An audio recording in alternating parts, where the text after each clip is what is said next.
তুমি বাড়িতে আসার পর থেকে সবার সাথে ব্যবহার করছো কেন? তুমি এদেরকে চেনো না, সব থার্ড ক্লাস মেন্টালিটি। কেউ একজন বড় কোনো জায়গায় গেলেই সবাই দাবি আদায় এসব নিয়ে হাজির। তো এদের কি তোমার কাছে আসার অধিকার নেই? না, নাই নাই, কারণ আমি বিবাহিত, আমার সংসার আছে, তোমাকে নিয়ে আমার সংসার, ভবিষ্যতে আমাদের বাচ্চা কাচ্চা হবে, তাদের নিয়ে আমার ভাবনা আছে, এবং সেই ভাবনাগুলো ছোট না, বড় ভাবনা।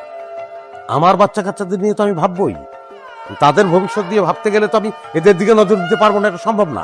তাদের নিয়ে ভাবার সময় তো আমার নাই। এসো শোনো, আব্বার লগে অন্তত একটু দেখা করে যাই।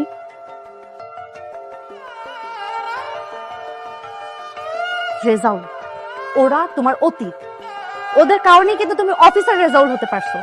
আর তুমি এখন বলছো যে তাদের নিয়ে তোমার ভাবনার সময় নেই। হ্যাঁ, আমি অফিসার হয়েছি, কিন্তু নিজের যোগ্যতায়।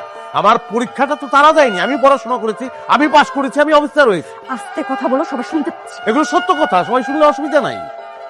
সত্য কথা বারবার শোনা যায়, বারবার বলা যায়।